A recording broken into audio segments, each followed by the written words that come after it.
हरिहंत सिद्ध सूरी उपाध्याय साधु सर्व अर्थ के प्रकाशी मांगलिक उपकारी तिनको स्वरूप जान राग दिल भई जो भक्ति काय को नवाई स्तुति को चाहिए धन्य धन्य तिन्हीं ते काज सब आज भये कर जोड़े बारे बारे वंदना हमारी है मंगल कल्याण सुख ऐसो हम चाहत हैं ओ मेरी ऐसी दशा जैसी तुम दारी है ओ मेरी ऐसी दशा जैसी तुम दारी है ओ मेरी ऐसी दशा जैसी तुम दारी है।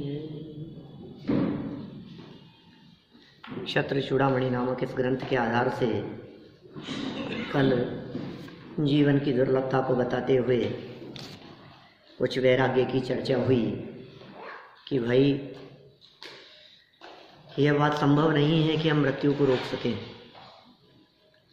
कोई व्यक्ति कितना भी महान और कितना भी बड़ा क्यों न हो जावे, लेकिन उसके द्वारा मृत्यु को जीत पाना, मृत्यु को रोक लेना यह संभव नहीं है। समय आ जाने पर जीवन पूरा होता ही होता है। समयो एक बड़े नहीं घटती जो सुख दुख की पीड़ा रे। एक समय मात्र के लिए भी न घटाया जा सकता है और न एक समय मात्र के लिए भी उसका काल बढ़ाया जा सकता है, दोनों ही नहीं हो सकता। यह सब अंतिम उपदेश देने के उपरांत आर्यनंदी मुनि हो गए, माने उन्होंने पुनः दीक्षा ले ली। अब दीक्षा लेने के बाद क्या हुआ, वह आर्यनंदी मुनिराज को मुक्ति की प्राप्ति। 58 नंबर का श्लोक है। प्रव्रज्याथ तपः शक्त्या नित्यमानंदमव्रजत निष्प्रत्युहा हि सामग्री नियतम कार्यकारिणी। तदनंतर फिर दीक्षा लेकर उन गुरु ने तपश्चरण की सामर्थ्य से शाश्वत आनंद रूपी मोक्ष को प्राप्त किया। हमारे आर्यनंदी को मोक्ष की प्राप्ति हो गई। नीतिकार क्या कहते हैं इसमें, निश्चय से निर्विघ्न सामग्री नियम से कार्य सिद्ध करने वाली होती। क्या क्या कह रहे हैं, निर्विघ्न सामग्री निश्चय से कार्य सिद्ध करने वाली होती है। यदि आप किसी योग्य कार्य को करना चाहते हैं और उसके लिए योग्य सामग्री मिल गई है और कोई विघ्न नहीं है तो फिर काम होगा ही होगा। कोई भी काम करने के लिए एक तो योग्य सामग्री और योग्य सामग्री के साथ साथ क्या कहा, विघ्न नहीं हो, निर्विघ्न अवस्था। कोई विघ्न आ जाए तो काम नहीं होवे और विघ्न नहीं है तो वो काम होगा ही होगा। देखिए सरल अर्थ, आर्यनंदी जी ने वन में जाकर पुनः जैनेश्वरी दीक्षा धारण की। पुनः शब्द इस बात को दिखा रहा है, बार बार इंडिकेट कर रहे हैं कि पहले वे दीक्षा छोड़ चुके थे और निर्दोष तप की सामर्थ्य से आत्म भावना भाते हुए अनंत सुख रूप मुक्ति को प्राप्त किया। बाधा रहित कारण सामग्री नियम से कार्य को पूर्ण करती है। यदि बाधा नहीं हो और कारक सामग्री मिल जाए कार्य को करने के लिए तो वो नियम से कार्य को पूरा करती ही करती है। राजा लोकपाल ने राज्य का परित्याग कर मुनि अवस्था धारण की थी। देखो कहानी को विशेषार्थ में थोड़ा सा फ्लैशबैक में दिखा रहे हैं। राजा लोकपाल ने राज्य का परित्याग कर मुनि अवस्था धारण की थी, वे ही ये आर्यनंदी मुनिराज हैं। मुनि अवस्था में ही भस्मक रोग के कारण बाधा उत्पन्न हुई थी। मुनि अवस्था बाधा रहित और आत्म साधना के लिए उपयुक्त है। अतएव मोक्ष की साधना के लिए अनुकूल सामग्री मिलते ही मुनिराज आर्यनंदी ने आत्म साधना पूर्वक मुक्ति सुंदरी का वर्ण किया, मोक्ष की प्राप्ति कर ली। जैसे ही उनको बाह्य अनुकूलता दिखी और वापस उन्होंने पुरुषार्थ पूर्वक तपश्चरण किया, अपने स्वरूप में मग्न होकर उन्होंने मुक्ति की प्राप्ति की।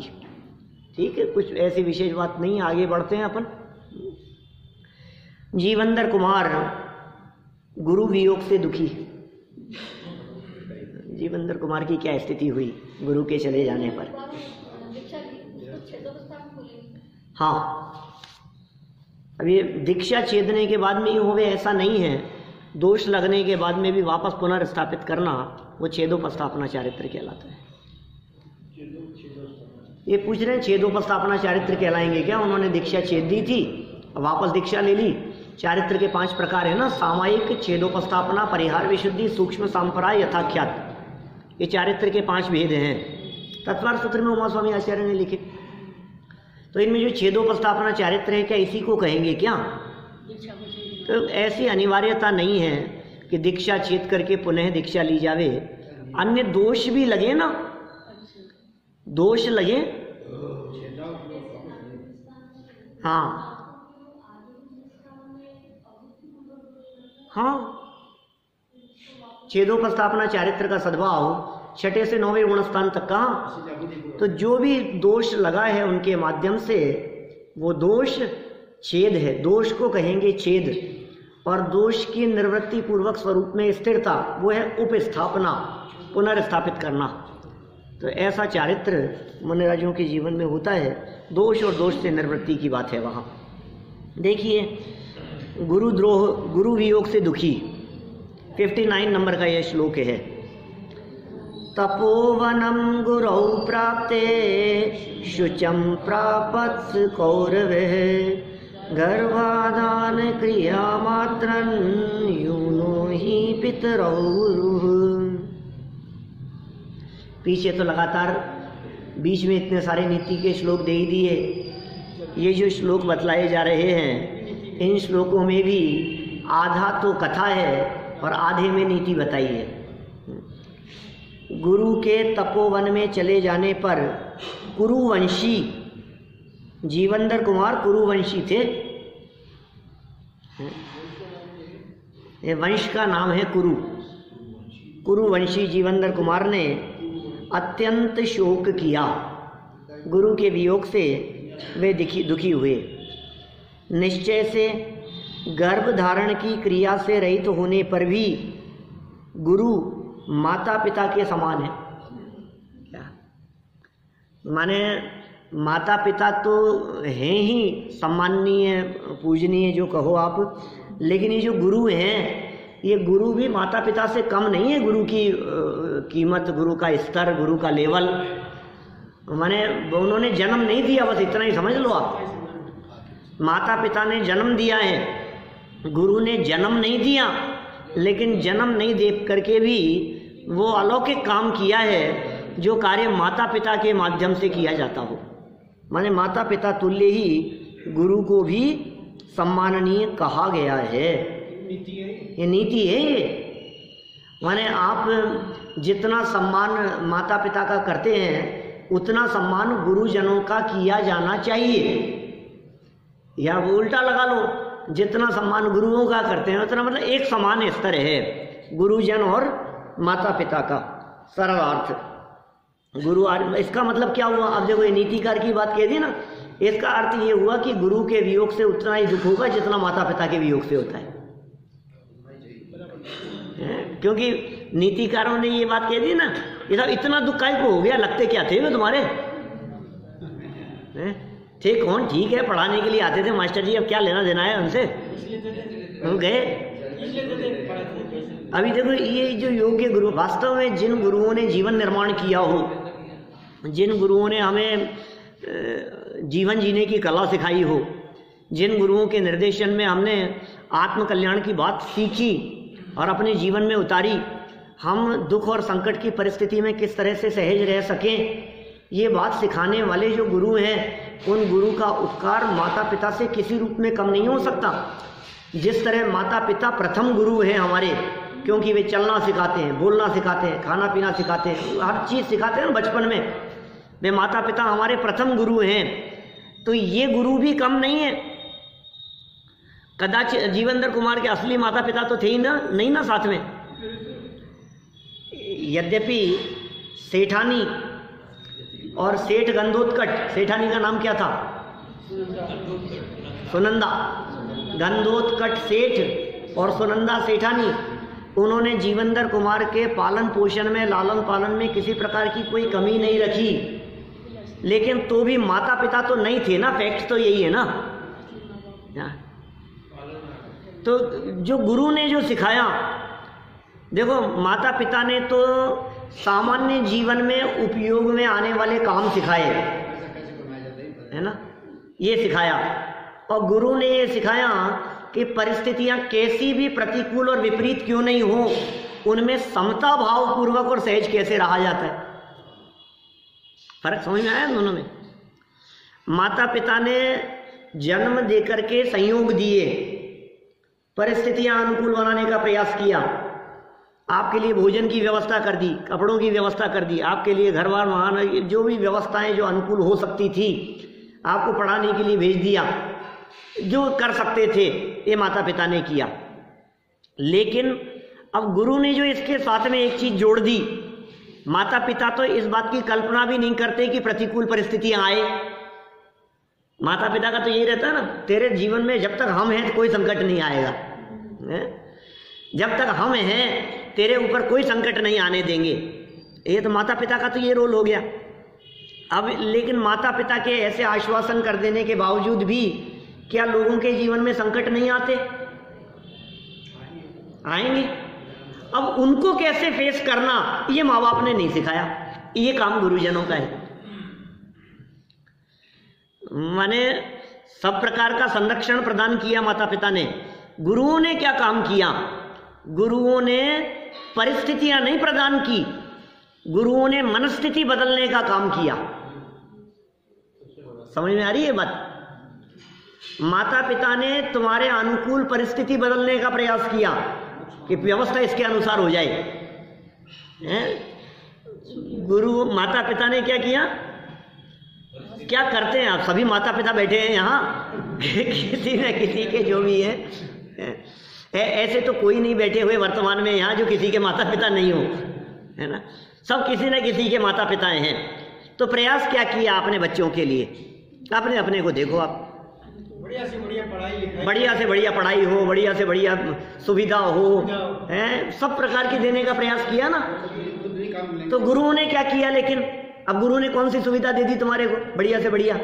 कुछ नहीं दिया, कुछ नहीं दिया, लेकिन प्रत्येक परिस्थिति में रहना सिखा दिया,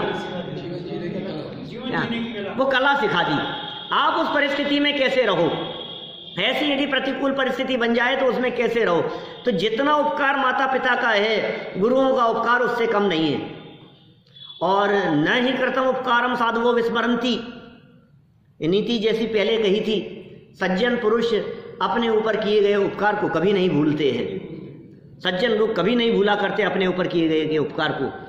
तो गुरुओं के उपकार को वे माता पिता से बढ़कर जानते हैं। तो गुरुओं के वियोग होने पर उनका दुखी होना स्वाभाविक है। दुखी कैसे नहीं होंगे? कितनी मार्मिक बात कह दी है, मतलब बहुत गजब है ये श्लोक जो दिए हैं और जो नीतियाँ बतलाई है, कितनी अच्छी लगती हैं पढ़ने में भी और जीवन में उतारना भी चाहिए।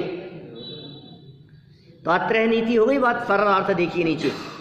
गुरु आर्यनंदी के वन गमन से कुरुवंशी जीवनधर कुमार को अत्यंत दुख हुआ। दुखी नहीं हुआ, बहुत दुख हुआ। किसी व्यक्ति के सर पर से यदि पिता का साया उठ जाए, माँ बाप का साया उठ जाए, तो उस व्यक्ति के दुख के बारे में हम विचार करें कि वो कितना दुख है उसको, उस बात की पीड़ा कितनी है कि मेरे माँ बाप नहीं हैं। तो अब कहते हैं वैसा दुख जीवनधर कुमार को कब हुआ? गुरु वियोग से हुआ। और ये तो वे गुरु थे जिन्होंने मुझे मेरा राज्य दिलाने की बात कही। ये वे गुरु थे जिन्होंने मुझे मेरा परिवार दिलाने की बात कही। परिवार माने माँ तो मिलेगी ना, जो भी होगा, मिले नहीं मिले, लेकिन बता तो दिया ना कि तुम्हारी माँ है। जन्मों से मुक्ति दिलाने की बात की, जन्म मरण से मुक्ति दिलाने वाले, अज्ञान अंधकार को दूर करने वाले, संकटों में सहज रहने की कला सिखाने वाले। तो उनके वियोग से जीवनधर कुमार को अत्यंत दुख हुआ, क्योंकि वास्तविक रूप से देखा जाए तो मात्र गर्भाधान क्रिया को छोड़कर गुरु ही शिष्य के लिए माता पिता है। जन्म नहीं दिया, बस इतना समझ लो आप, बाकी वो गुरु माता पिता ही है। वो उन्होंने ही सिखाया है सब कुछ, गुरुओं ने ही। इसलिए गुरु के उपकार को कभी ना भूलें। विशेषार्थ माता पिता तो शरीर का जन्म क्या जन्म, ज्ञान का जन्म है। हाँ ठीक बात है। विशेषार्थ माता पिता तो बालक के जन्म में सहायक होते हैं तथा बाल्यावस्था में लालन पालन करके बालक के प्रति उपकार करते हैं बाल्यावस्था में, किंतु गुरु तो शिष्य को समस्त विद्याओं में पारंगत कराकर योग्य विद्वान बनाते हैं। उसके वर्तमान और भावी जीवन को गढ़कर अत्यंत उपकार करते हैं। अतः जीवनधर कुमार को गुरु वियोग का दुख होना स्वाभाविक है। जीवनधर कुमार को गुरु के वियोग से दुख हुआ ही, होना ही चाहिए था। और यदि गुरु वियोग का दुख न हुए, इसका मतलब वो योग्य शिष्य ही क्या। भगवान महावीर स्वामी के निर्वाण पर आप कितनी भी खुशियां मनाएं, लेकिन भगवान महावीर स्वामी के निर्वाण पर तात्कालिक परिस्थितियों में देखो तो लोगों को कितना दुख हुआ होगा, हम उसका अंदाजा लगा सकते हैं। बोलो, नहीं हुआ होगा। जिन भगवान महावीर स्वामी का समव शरण में बैठे हुए वो साक्षात छत्र छाया मिल रही है, आज वो नहीं रहे, तकलीफ नहीं हुई होगी लोगों को कि बधाई दी होगी, अरे बधाई हो आपको, कल से छुट्टी मिल गई आपको, सभा बंद है। निर्वाण की बात कर रहा हूं मैं, कार्तिक कृष्ण अमावस्या के दिन की बात कर रहा हूं, जिस दिन भगवान वर्धमान स्वामी को निर्वाण की प्राप्ति हुई। 2 दिन पहले योग निरोध की बात कही, मौन हो गए, बोलना, वाणी खिरना बंद हो गया। जिस दिन से वाणी खिरना बंद हो गया, उस दिन से ही उनके जो योग्य शिष्य रहे होंगे, उन लोगों के मन में तो खेद का भाव वर्ता ही होगा। अरे ये कैसे, ये धन्य धन्य कैसे हो गया, मुझे समझ में नहीं आता है। सबको धन और धन्य से जोड़े, तो दीपावली के दिन करते हैं, अपन चर्चा की है पहले अनेक बार। मेरा कहने का मतलब ये है कि भगवान महावीर स्वामी के निर्वाण हो जाने पर भी उनके चिर वियोग से होने वाला दुख वो उनके भक्तों को और उनके शिष्यों को कम नहीं हुआ होगा, लेकिन साथ में एक प्रसन्नता भी हुई होगी कि अरे, जिस मुक्ति के लिए ये वर्धमान स्वामी इतने लंबे काल से प्रयास कर रहे थे, आज वो परम मुक्ति और परम पद की प्राप्ति हमारे गुरु को हो गई, हमारे परमात्मा ने उस परम पद की प्राप्ति कर ली। माने वो दुख मिश्रित आनंद की परिस्थिति है ना। बच्ची की शादी जैसी बात है। हाँ, बस पुत्री के विवाह जैसी परिस्थिति है। इसके अलावा कोई दूसरा सटीक उदाहरण इस संबंध में दिखता नहीं है, जो प्रसन्नता और दुख दोनों साथ में है। कि साहब आप यदि ज्यादा दुखी हो रहे हो तो वो कंवर साहब के मैं यही छोड़ जाता हूँ इसको। मुझे नहीं मालूम था क्या कि विदाई के समय आप लोग इसको विदा करते समय इतना रोओगे, मुझे नहीं मालूम था इतनी तकलीफ होगी आपको। मैं तो बहुत देखा नहीं जा रहा हूँ इससे आपका दुख, मैं छोड़ जाता हूँ इसे। तो क्या होगा मतलब, फिर तो रोना मिट जाएगा। अरे और ज्यादा रोएंगे। तुम ले भी जाओ इसको क्या, और हम रोएंगे भी, और तुम ले जाओगे इस बात में हमारे को प्रसन्नता भी है क्या। तुम्हारे साथ में रहे, तुम्हारे साथ में विदा कर दिया जाए और तुम्हारे साथ में वो सुख शांति पूर्वक रहे, इस बात में हमारे को प्रसन्नता भी है क्या। लेकिन हमारे से वियोग हुआ ना, हमारे बीच में नहीं है ना, इस बात की तकलीफ भी है। दोनों कैसी परिस्थिति है भाई साहब, ये बैलेंस तो रखना ही पड़ेगा। अकेला प्रसन्नता ही हो क्या, तो वो बेटी कहने लग जाए आप समझ रखा था मुझे, देखो कितने मजे में। मैंने पिछले 20-25 साल से घर में रही क्या, इनको कोई मोह ही नहीं है मेरे प्रति, मैं तो थी पर आई, ये उल्टा काम हो जाए। और यदि सिर्फ दुखी होवे क्या, तो वो भी बात नहीं है, प्रसन्नता भी है और दुख भी है। तो देखो इनकी क्या स्थिति हुई जीवनधर कुमार की। ये जीवनधर कुमार ये दुखी तो हुए, लेकिन तत्वज्ञान ही दुख दूर करने का उपाय है। गुरु के वियोग से दुख हुआ, लेकिन साथ में तत्वज्ञान भी उनके हृदय में वर्त रहा था, जिसकी वजह से उन्होंने अपने इस शोक की परिस्थिति को शांत किया। ओहो, होनी को कौन टाल सकता है। जब किसी को ज्ञान होता होगा तो भी दुख मिश्रित होता है क्या कि एक तो ये कि देखो मुझे अब आपका जो प्रश्न है ना, आपका प्रश्न ये है कि ज्ञान होता है तो ज्ञान रहा। मैं ये कह रहा हूँ कई तरह की बातें उसमें शामिल होती है, उसमें कितना रागांश मिला हुआ है ज्ञान के साथ में। आप प्योर ज्ञान की बात करो तो वो दुख का कारण नहीं है, सिर्फ ज्ञान मात्र की बात करो। लेकिन ज्ञान के साथ साथ में मोह पैरेलल चल रहा है, ज्ञान के साथ साथ में राग भी उसके पैरेलल चल रहा है। तो जितना जितना राग है, जितना मोह है, उतनी उतनी तकलीफ भी है। किसी भी व्यक्ति की तकलीफ की मात्रा इस बात पर निर्भर करती है कि उस व्यक्ति के मोह की मात्रा कितनी मौजूद है। ज्ञान तो आनंद का ही कारण बनता है, लेकिन वो ज्ञान दुख का कारण तब बन जाता है जब मोह ज्यादा हावी होता है, तो जान के दुखी हो जाता है बहुत ज्यादा व्यक्ति। अभी जीवनधर कुमार कोई भगवान थोड़ी ना बन गए, जीवनधर कुमार कोई मुनि थोड़ी ना हो गए। जीवनधर कुमार तो अभी बाल्य अवस्था बीती ही तो है, और क्या है, अभी युवा ही तो हुए हैं। अभी गुणस्थान ज्यादा से ज्यादा यदि इनका मानो तो चौथा ही तो होगा, इससे ऊपर तो नहीं हो सकता। तो अभी तो गृहस्थ दशा है बेचारों की। अब एकदम जिनके बीच में रोजाना उठते बैठते हैं, जिनसे रोज चर्चा चलती है, जिनसे रोज सीखते हैं, आज वो हमारे बीच में नहीं रहे, तो तकलीफ तो होना स्वाभाविक है। देखिए, लेकिन तत्वज्ञान ही दुख दूर करने का उपाय। 60 नंबर का श्लोक। तत्वज्ञान जलेनाथ शोकाग्निम निर्वापयत शैत्ये जागृति किम नो स्यादात पार्थिव कदाचन। तदनंतर जीवनधर कुमार ने तत्वज्ञान रूपी जल से गुरु वियोग जन्य शोक रूपी अग्नि को दूर किया। ओ देखो, तकलीफ हुई, अब क्या करें, अब इस दुख को कैसे दूर करें। अज्ञानी बालक तो एक है, मैं कुछ नहीं जानता, मेरे को तो उन गुरु को वापस ला करके दो। अज्ञानी ऐसी बात क्यों, चले कैसे, बुलाओ उनको वापस। भाई कैसे आएंगे, मोक्ष में गए हुए वापस तो नहीं आ सकते। इनका वियोग हो गया, ये छोड़ करके चले गए, दीक्षा शिक्षा पूरी हो गई थी, अब क्या करें। ये तो नक्की ही था ना। अरे स्कूल में एडमिशन लेते समय ही ये बात तो निश्चित ही है कि एक ना एक दिन स्कूल छोड़ना पड़ेगा, नहीं है ऐसा। मेडिकल कॉलेज में एडमिशन लिया है तो यहां से ये बालक पढ़ करके निकलेंगे, होता है ऐसा। शास्त्रीय विद्यालय में, कॉलेज में, महाविद्यालय में एडमिशन लिया शास्त्री बनने के लिए, तब ये नक्की है ना, अब परमानेंट जीवन भर के लिए हो गया, ऐसा कैसे होगा। निकलना तो अवश्यंभावी है। तो गुरु भी ऐसे ही हैं, पढ़ा रहे हैं, एक न एक दिन ऐसा काल आएगा जिस दिन गुरु का पढ़ाना बंद होगा, ये वियोग की परिस्थिति भी बनेगी।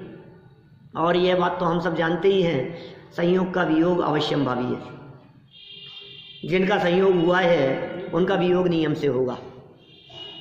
संयोग कहते ही उसे हैं जिसका वियोग नियम से हो, उसे ही संयोग कहते हैं। दो व्यक्तियों का मिलना ये संयोग है, विवाह होना ये संयोग है, वियोग तो होगा ही। मैं पहले चले जाऊं कि ये पहले चले जाएं, दोनों में से किसी को तो पहले जाना ही है ना, कोई तो जाएगा ही। क्यों भैया, अब कौन चले जाए पहले, कोई बात नहीं, अभी तो क्या है, संयोग है, साथ में है, जब तक हैं तब तक हैं। वो युगपत आपको दिखता है, वो युगपत नहीं है, समय भेद पड़ता है उसमें। आप सूक्ष्मता से देखोगे तो समय भेद पड़ता है उसमें। युगपत ही कुछ इस प्रकार, जिसको जगत युगपत कहता है, दुर्घटना में एक साथ मृत्यु हो जाए तो युगपत कह दिया जाता है, कथन मात्र हैं, लेकिन संयोग का वियोग नियम से होता ही है। अब क्या करें, अरे साहब आपने ये बात क्या कह दी, अब तो मैं माथा पकड़ करके अब तो वियोग होगा। अरे तो वियोग होगा तब होगा, अभी तो नहीं है। अब अभी तो क्यों उस बात को लेकर के बैठा है? और कदाचित वियोग जन्य परिस्थिति बन भी जाए, सबके जीवन में बनती है और बनेगी, तो यदि कदाचित बन भी जावे तो फिर रोते मत रहना। ये तत्व ज्ञान के अवलंबन से ये तत्व ज्ञान रूपी जल उस शोक रूपी अग्नि पर डालकर उस शोक रूपी अग्नि को शांत कर देना। क्या समझ में आ रही है बात? ये विधि है। अति क्रोध अग्नि बुझाए प्राणी, कैसे? साम्य जल ले सियरा। अत्यंत क्रोध रूपी, शोक रूपी, वियोग रूपी, प्रतिकूलताओं रूपी अंदर में जल रही धधकती हुई उस ज्वालाओं को शांत करने के लिए समता रूपी जल उसके माथे पे डाल दो, उस अग्नि के माथे पे, तो वो क्रोध, कषाय, विकार सब शांत शमन को प्राप्त हो जाएंगे। यही काम किया जीवंदर कुमार ने भी। समझदार थे। क्या करें, शोक में जलते रहना कब तक? उपाय है। देखो नीतिकार क्या कहते हैं, शीत के जागृत होने पर क्या गर्मी के आतप का दुख कभी हो सकता है? अरे ठंडी हवा चालू हो गई, फैन चालू कर दिया आपने, एसी कूलर यदि चालू हो गया है, तो क्या गर्मी का आतप रह सकता है? गर्मी की पीड़ा रह सकती है? नहीं रहेगी। बस इसी तरह से समता और शांति, भेद विज्ञान और तत्व ज्ञान रूपी जल डाल देने पर, उस जल का सिंचन कर देने पर क्या शोक जन्य वेदना, पीड़ा, उसका आतप रह सकता है? नहीं रह सकता है। ऐसा नहीं होता है। देखिए सरलार्थ, जैसे शीतलता के समय उष्णता जन्य दुख कभी होता ही नहीं है। क्या शीतलता होगी ना तो उस समय उष्णता जन्य दुख कभी नहीं होता। वैसे ही तत्वज्ञान रूपी जल से जीवंदर कुमार ने गुरु के वियोग जन्य शोक रूपी दुख को शांत किया, उन्होंने उसे शांत कर दिया। ये ही उपाय है। जल रहे हैं जगत में प्राणी कषायों की पीड़ा में, अंदर में आग जल रही है, बाहर में कितने भी शांत दिखाई देवे, बाहर से फोटो खींचो तो शांत दिखाई देते हैं, लेकिन अंदर का एक्सरे उतार करके देखो तो ज्वालाएं धधक रही है। क्या मेरे कुर्ते से इनका कुर्ता सफेद कैसे? ऐसा मेरी गाड़ी से इनकी गाड़ी महंगी कैसे? अब बाहर में कितनी भी बधाई दे रहे हो, अंदर में पीड़ा है, अंदर में पीड़ित हो रहे हैं, आकुलित हो रहे हैं। इनके पास में धन ज्यादा कैसे, इनके पास में वैभव ज्यादा कैसे, इनका मकान इतना अच्छा कैसे, इनके चेहरे पर आखिर मुस्कान इतनी कैसे? क्या ये देखता है व्यक्ति, देख देख करके। कहते हैं कितना प्रसिद्ध कथन है, मेरे ख्याल से नेहरू जी का वाक्य है, उनकी आत्मकथा में लिखा, ये जीव अपने दुख से इतना दुखी नहीं है जितना दूसरे के दुख से, दूसरे के सुख से, दूसरे के सुख से सुखी नहीं देखा जाता। ये क्या हो रहा है? आग लग रही है, जले थोड़े से, किससे जल रहे हो? ईर्ष्या से जल रहे हो, कषाय से जल रहे हो। ये ईर्ष्या और कषाय से जब जलन होती है, देखो जब बाहर में अग्नि से जलता है तो ऊपर से घी लगा दिया जाता है, बाहर अग्नि से जलता है तो मल्लम लगा दी जाती है, शांत होता है। लेकिन जब हृदय जलता है तो उसे शांत करने के लिए कौन सी मल्लम लगाएं? बोलो। ये तत्व ज्ञान, ये उपाय है। आप यदि इस मल्लम का प्रयोग करेंगे तो निश्चित रूप से आपका चित्त शांत हुए बिना नहीं रहेगा। चित्त की शांति के लिए कितना सुंदर जल की बात कह दी इन्होंने यहाँ, तत्व ज्ञान रूपी जल। बस तत्व ज्ञान जलेन, तत्व ज्ञान जलेन, कितना स्पष्ट कह दिया है ऊपर, तत्व ज्ञान रूपी जल से। और वो बड़ा गजब लिखा उन्होंने दौलत राम जी ने। हाँ, विषय चाह दवदाह जगत जन अरनिद जावे। विषयों की चाह रूपी अग्नि जगत के जनों के हृदय में धधक रही है। 6 डाला 4 डाल की पंक्तियां हैं।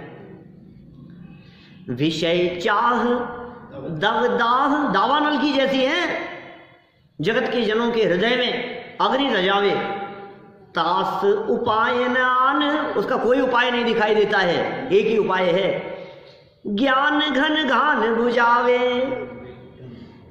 घनी वर्षा, जंगल में यदि समझ लीजिए किसी प्रकार की आग लग गई हो तो जंगल में लगी हुई उस भयानक आग को बुझाने की सामर्थ्य किसमें है? घनी बरसात हो ना, एकदम बादल छा जाए और घनी बरसात हो ऊपर से, तो ही होती है, तो ही मिट सकती है वो अग्नि। इसी तरह से हृदय में जलती हुई विषय वासनाओं की, कषायों की जो आग है, उस आग को शांत करने के लिए ज्ञान की घनी वर्षा ही उपाय है। ज्ञान घन घान बुझावे। देखिए क्या कहते हैं यहाँ, सरल अर्थ पढ़ दिया क्या अपन ने? वापस पढ़ लो, कोई बात नहीं। जैसे शीतलता के समय उष्णता जन्य दुख कभी होता ही नहीं, वैसे ही तत्व ज्ञान रूपी जल से जीवंदर कुमार ने गुरु के वियोग जन्य शोक रूपी जल दुख को शांत किया। विशेषार्थ देखिए, वियोग जन्य दुख के परिहार का उपाय वस्तु स्वरूप का यथार्थ निर्णय है। अब वियोग तो हो गया, अब क्या करो बोलो? बेटा मर गया, अब क्या करें बताओ? उपाय बताओ आपको, मैं आपसे पूछ रहा हूं कि नहीं साहब जिंदा करो तो मैं सुखी होऊंगा, अब क्या करें? परिस्थिति को सहज स्वीकार करना ही उस दुख से छूटने का उपाय है, और कोई उपाय नहीं। एक ही उपाय है, वस्तु स्वरूप का यथार्थ निर्णय। भाई साहब जन्म हुआ है तो मरण होगा ही, मरेगा ही, सबको मरना ही है। और ये सोच लो जब बेटा ही मर गया क्या, तो वो तुम्हें शिक्षा दे करके गया है कि जब वो 20-22 साल की उम्र में मर सकता है तो तुम 45 के 50 के हो गए, तुम्हें मरने में कितने दिन लगेंगे? अब क्यों नहीं विचार करते हो? उसके दुख का तो विचार करता है, उसके मर जाने का तो विचार करता है। वो मर गया, वो मर गया, वो मर गया, और मैं मर जाऊंगा इस बात का विचार नहीं करता है। मुझे भी तो मरना है कि नहीं एक दिन, फिर मेरे साथ में क्या होगा बतलाओ? मैं कहाँ चला जाऊंगा? वर्तमान के दुख तो दुख दिखाई देते हैं, लेकिन जीवन पूरा हो जाने पर परभव में होने वाले दुख, उन दुखों के बारे में ये जीव विचार नहीं करता है। इसलिए वस्तु स्वरूप का यथार्थ निर्णय, जीवन मरण अशरण, शरण कोई नहीं संसार में, ये वस्तु स्थिति का यथार्थ निर्णय है। जन्म के साथ में मरण, हर जन्म अपने आप में मौत लिए बैठा है। बोलो, जन्म हुआ है तो मौत भी होगी, ऐसा नहीं हो सकता। हाँ, मतलब इस यौवन को पाकर क्यों इठलाते हो इतना? ये यौवन भी बुढ़ापे का पैगाम लिए बैठा है क्या? नहीं है, इस यौवन में बुढ़ापा नहीं छिपा हुआ है, छिपा हुआ है, हो जाएगा प्रकट, और लक्षण तो प्रकट होने लगे क्यों? धीरे धीरे बाल सफेद होने लग गए, धीरे धीरे झुर्रियों ने आना शुरू कर दिया, घुटनों में दर्द, थकान, ये सब लक्षण किस चीज के हैं? ये दस्तक है, दस्तक किस चीज की? जरूरी नहीं है सभी बुढ़ापा देखें, मौत की, बुढ़ापे की, नोटिस है ये सब। जरूरी नहीं है सभी बुढ़ापा देखें। हाँ, जरूरी नहीं है सब। देखिए, तो जो इस प्रकार है, कौन सा वस्तु स्वरूप का यथार्थ निर्णय? जिस जिस वस्तु का संयोग हुआ है उस वस्तु का वियोग नियम से होगा ही होगा, ये यथार्थ निर्णय है, ये विचार है वस्तु स्थिति का। इस महामंत्र का स्मरण करने से, क्यों कौन सा महामंत्र बता रहे हो भाई? कौन सा महामंत्र बता रहे? कोई पंडित जी कोई मंत्र बता दो। घर में ऐसी परिस्थिति हो रही है, बेटे के लिए डॉक्टरों ने जवाब दे दिया है, अब कोई ऐसा मंत्र बतला दो कि शांति हो जाए। अब क्या उपाय बतलाएं? मतलब शांति विधान कर ले, क्या करें बोलो? शांति धारा कराएं दीपेश जी, क्या करें? डॉक्टरों ने जवाब दे दिया, करो कुछ तो करो, कोई उपाय। चित्त में जो आकुलता है, इस आकुलता को शांत करने के लिए क्या उपाय है? ठीक है, जो भी परिस्थिति होगी उसे हम सहज भाव से स्वीकार करेंगे। क्या करें? अब परिस्थिति ऐसी आ गई है प्रतिकूल, ऐसा प्रसंग बन गया है, भाई बेटे बच्चे के कैंसर था इस उम्र में, और वो डॉक्टरों ने भी जवाब दे दिया, लास्ट स्थिति थी, अब खत्म हो रहा है सब, कोई बात नहीं, क्या करें? हम अपनी तरफ से पूरे प्रयास कर रहे हैं, उसे भी समझाएं, उसे भी तत्वज्ञान की शरण लेने की बात बताएं, और स्वयं भी तत्वज्ञान की शरण लेवें। इसके अलावा कहीं उपाय है ही नहीं। देखो इस महामंत्र का जाप करो। कौन से महामंत्र का? जिस जिस वस्तु का संयोग हुआ है उस वस्तु का वियोग नियम से होगा ही। क्या मैं ये संकल्प ले चुका हूं कि ये तीसरी उपकथा को संपन्न कर दूंगा अभी अपने उपयोग में, लेकिन ये लाइन मुझे ऐसी दिख रही है कि ये महामंत्र है, ये सच में ये गजब का मंत्र है। इस मंत्र पर घंटों चर्चा करो पारस जी साहब, ऐसी लाइन है, हर जगह काम करेगी ये लाइन, क्योंकि लाइन ही इतनी गजब की है। दिमाग में लिख लो, बड़े बड़े पोस्टर बना करके, पंपलेट बना करके, ऐसे अच्छे डिजाइन में बना करके घर के गेट पर चिपका दो, आते जाते दिखाई देवे, मंदिर में लगा दो, दीवार पर लगा दो। क्या है मंत्र ये? जिस जिस वस्तु का संयोग हुआ है उस वस्तु का वियोग नियम से होगा ही होगा। यह अकाट्य सिद्धांत है, नियम है, ये महामंत्र है। आपने इस मंत्र को जान लिया, अब बोलो आपके पास से 5 करोड़ का वियोग हो गया, तो संयोग हुआ था तो नियम से वियोग होगा ही। अब क्या करो बतलाओ? जिसका संयोग हुआ है, गाड़ी चोरी हो गई, मिली नहीं, बहुत प्रयास कर लिया, खूब एड़ी से छोटी तक का जोर लगा लिया, वियोग हो गया। अब क्या करें? संयोग हुआ था ना, वियोग नियम से होगा। किसी के मरण में वियोग हो, या किसी चीज के नष्ट हो जाने पर वियोग हो, किसी के टूट जाने पर वियोग हो, या किसी वस्तु के खराब हो जाने पर वियोग हो, संयोग का वियोग तो नियम से होगा ही। चाहे दांत टूट जाने का दांतों का वियोग हो, बोलो क्या करें? दांत चले जाए कि आंखें चले जाए, पत्नी पुत्र परिवार चला जाए, परिस्थिति कैसी भी हो बाहर में, लेकिन यहाँ क्या कह रहे हैं? नियम से होता है। हमें पता था एक ना एक दिन होगा। जिस दिन हमने गाड़ी खरीदी थी ना, उसी दिन हमें पता था कि एक दिन ये खराब होगी, एक दिन ये खटारा होगी, इसका वियोग नियम से होगा। आज हो गई, 2 साल बाद में होनी तो थी, ये तो हमें पता था। अब कहाँ तकलीफ है? खूब करो इस महामंत्र का विचार, ये भी बदल जाएगा हैं? यह भी बदल जाएगा, ये भी बदल जाएगा, ये भी छूट जाएगा, रहेगा नहीं, कोई चीज परमानेंट नहीं है। इस महामंत्र का स्मरण करते रहने से वियोग जन्य दुख नियम से नष्ट होता है। इस मंत्र का जाप करो आप। कब देखो जब वियोग की परिस्थिति बने, मैं कहता हूं एक माला इस मंत्र की फेर लो। हाँ, इस एक लाइन की एक माला फेर लो। जिसका संयोग हुआ है उसका तो वियोग नियम से होता ही है, जिसका संयोग हुआ है उसका वियोग तो नियम से होना ही है, होगा ही। आप एक बार यदि इस लाइन को रट करके हूबहू शब्दों को यदि आप 108 बार बोलेंगे, मैं गारंटी देता हूं आपको वो वियोग जन्य पीड़ा मिटे बिना नहीं रहेगी। बोलो, अंदर में ये बात बैठ जानी चाहिए। अभी आपने माला का जाप किया, आपको अभी लगने लगा कि यार ठीक है हुआ है, संयोग था, वियोग हो गया है, शांत हो गया, शाम को फिर रोने लगे। अब क्या करें? आप तो कह रहे थे मिट जाएगा, फिर दोबारा हो गया, खुराक बढ़ा दो।